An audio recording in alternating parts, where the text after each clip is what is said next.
As the temperatures heat up, though, it's important to take a moment to talk about the dangers of hot cars. Last year, 24 children in the U.S. died after being left in hot vehicles. That actually was a record low, but that's likely because of the pandemic. Kristen Hullen, the Trauma Injury Prevention Coordinator at St. David's Round Rock Medical Center, is joining us.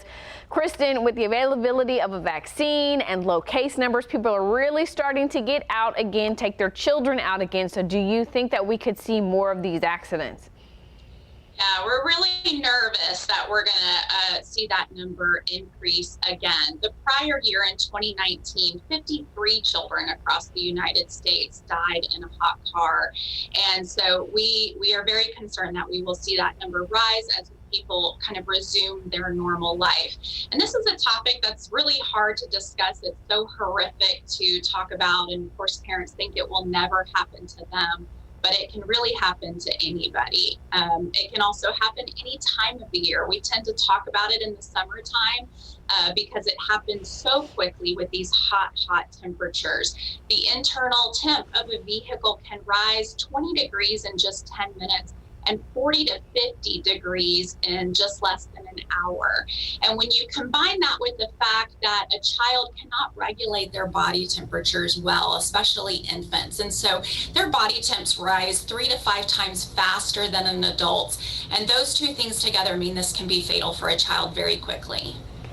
I think sometimes when we see this happen is when parents say, oh, I'm just going to run into the store for this or that. Obviously, you can't leave the car running because you fear someone would steal the car, and maybe they just try to put a crack in the window, but that's really not sufficient, right? It is never acceptable to leave your child in a car, period, without an adult, really, even if it is running, but certainly not with the vehicle off. And really the most common time that they are forgotten in the car, they weren't left purposefully, but they are forgotten, is anytime a routine is broken. And so I think every driver kind of can think of that time where we've arrived at our destination and we don't really remember how we got there or the actual drive over. And it's because our brains really do go on autopilot. And so if you have a routine where one parent always takes the child and drops them off for the day, and you change that routine and it's the other parent or a different caregiver, it's really important that we have some safety nets in place to ensure that you don't go on autopilot and forget that your child is in the car. You can set alarms. There are some baby apps that will remind you of an alarm at drop-off time. You can ask your daycare provider to call you if you're more than 15 minutes late.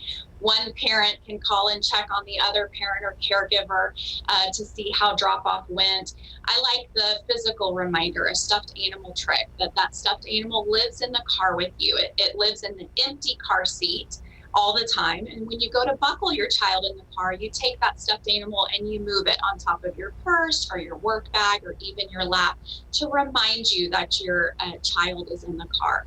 But ultimately, you need to just always be in the habit to look before you lock, especially in those rear-facing seats. We leave infants and toddlers rear-facing for greater protection in a motor vehicle crash, but that makes them harder to see.